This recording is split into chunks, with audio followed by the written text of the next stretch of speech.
Bienvenidos, amantes del cine basado en hechos reales. Hoy nos sumergimos en el turbulento y fascinante mundo de Barry Seal, solo en América. Una película que nos dejó con más preguntas que respuestas sobre la delgada línea entre el patriotismo, la ambición y el puro caos. Para desmenuzar esta historia no estoy solo, tengo conmigo a dos voces expertas, nuestro investigador Samir Morales y a nuestra analista Ángela Bonilla. Bienvenidos a ambos.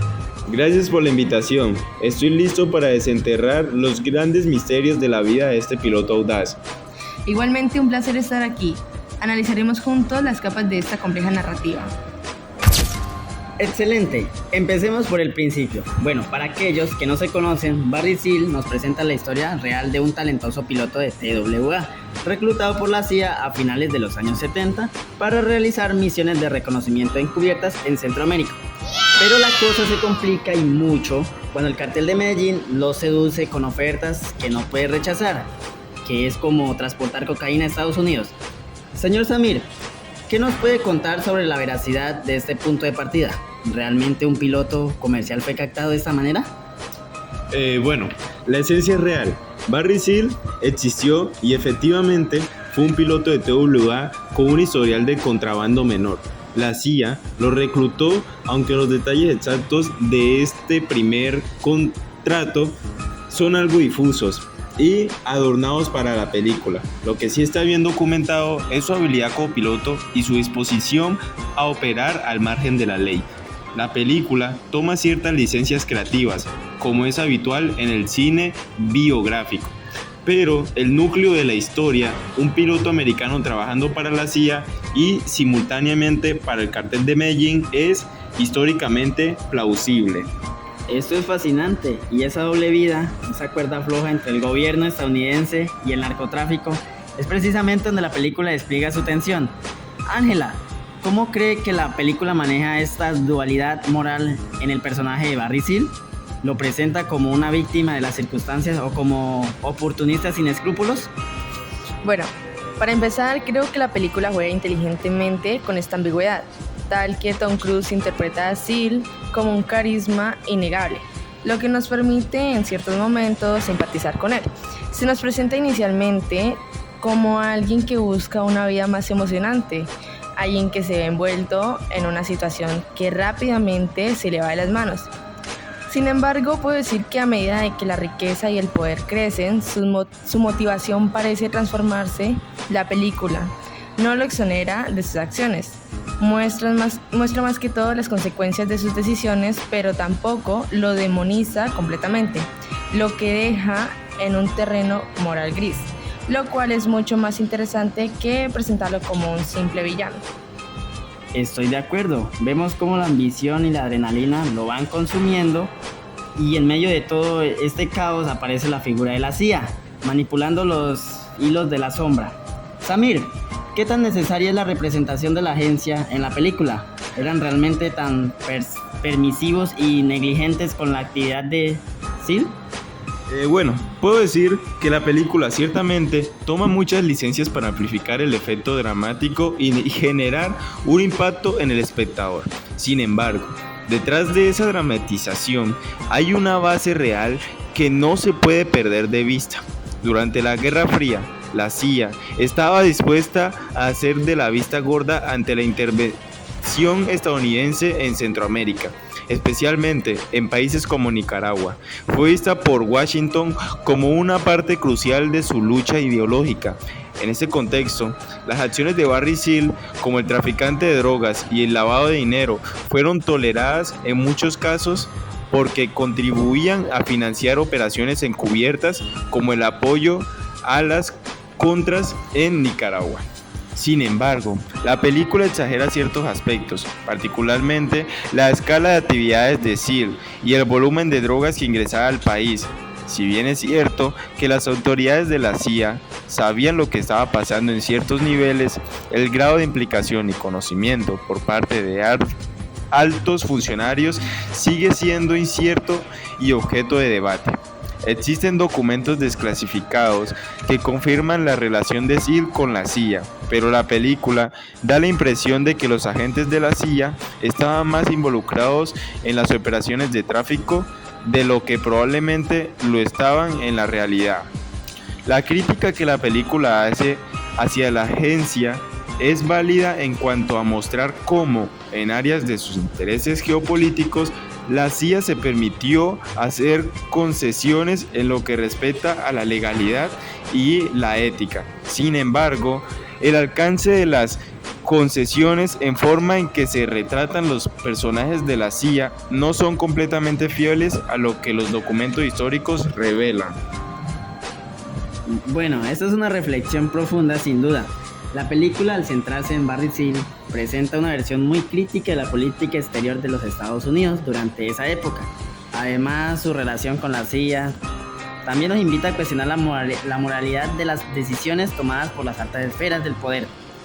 Ángela, ¿cómo interpretas el mensaje subyacente de la película en relación con la intervención de Estados Unidos en Centroamérica y su implicación en la guerra contra las drogas?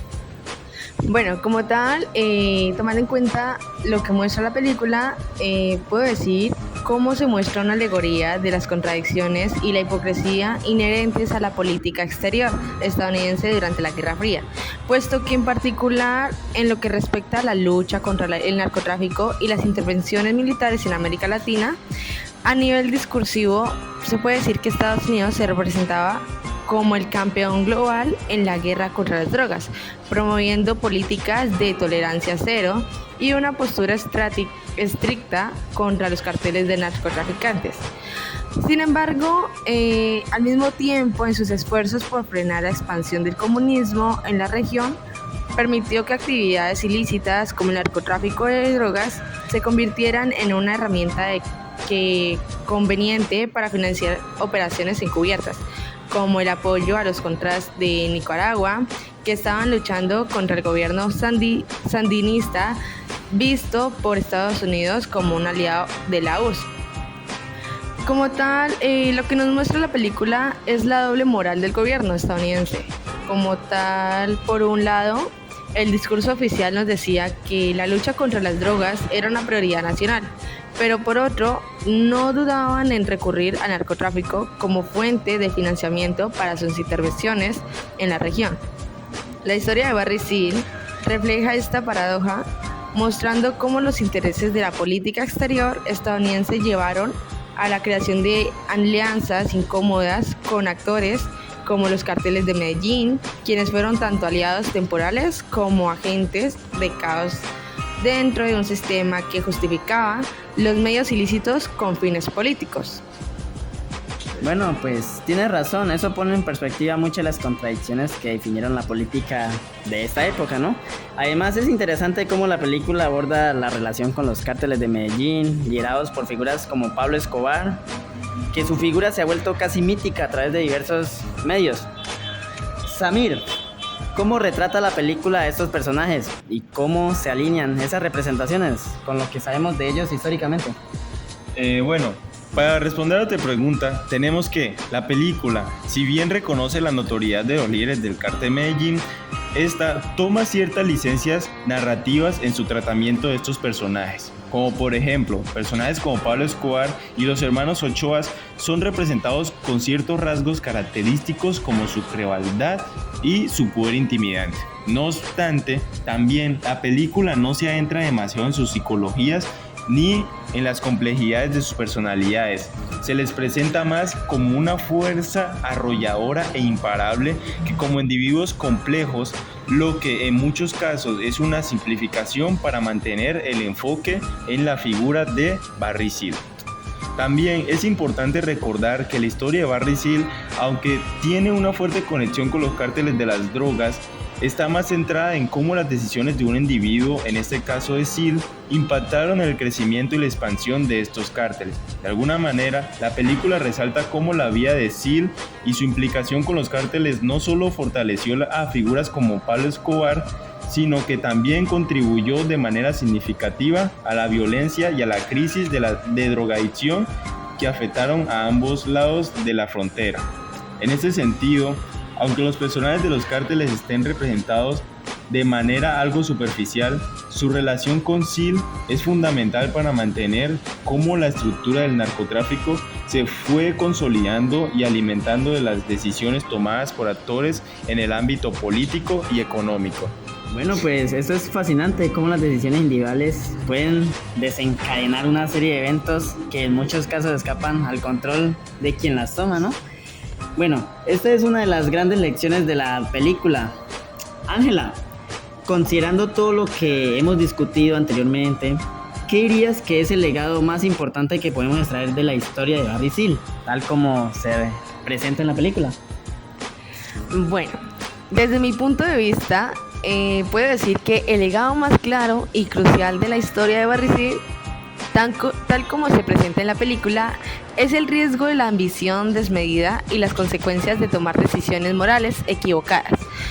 La película nos muestra a Barry Seal comenzando como alguien que simplemente buscaba algo más excitante y desafiante en su vida. A medida de que se adentra en el mundo del narcotráfico y la colaboración de los actores estatales, se ve envuelto en una espiral que lo lleva a decisiones cada vez más comprometedoras. Como tal, en su historia, nos muestra una advertencia sobre los peligros de no medir las consecuencias de nuestras acciones y dejar que la codicia o el deseo de poder nos nublen el juicio. Como tal, por otro lado, la película también nos muestra y más que todo nos invita a reflexionar sobre las estructuras de poder que toman decisiones que afectan a millones de personas. En este caso, la CIA, el gobierno estadounidense y los carteles de drogas, tanto como ellos, están entrelazados en una red de intereses a corto plazo que, al final, tienen efectos devastadores en la sociedad. Nos hace cuestionar sobre cómo las instituciones que en teoría deberían proteger el bienestar de las personas, en realidad a veces están más preocupadas por sus propios intereses políticos y económicos sin considerar los costos humanos de esas decisiones. Puedo decir que en última instancia, Barry Seal, Solo en América, no solo es una historia sobre un hombre que toma decisiones erradas, sino una reflexión sobre cómo las decisiones de los individuos, tanto en el ámbito personal como en lo político, pueden tener repercusiones globales. El mensaje es claro: la corrupción no es solo el problema de un individuo, sino que está profundamente más arraigada en el sistema y se refleja en las decisiones que tomamos, tanto a nivel micro como macro. Bueno, pues en conclusión concordamos que esta es una historia que sigue siendo relevante hoy en día. Recordamos las implicaciones de las decisiones políticas y personales en un mundo pues cada vez más interconectado. Samir, Ángela, muchísimas gracias por acompañarnos y por ofrecer una reflexión tan profunda y completa sobre los temas pues que esta película aborda. Este tipo de debates nos invita pues a cuestionar los relatos oficiales y a entender mejor las complejas redes de poder que nos rodean. Ha sido un placer discutir con ustedes esta fascinante historia. Bueno, para mí es un gusto y un placer haber aceptado esta invitación para poner más en contexto lo que pasa realmente en la historia de dicha película sobre Barry Seal. Bueno, muchas gracias a ustedes por haberme invitado a ser parte de este increíble podcast en el cual analizamos la historia de Barry Seal en la película de Solo en América a más profundidad. Muchas gracias por habernos escuchado. Adiós. Muchas gracias a todos por escucharnos. Hasta luego, oyentes. Gracias.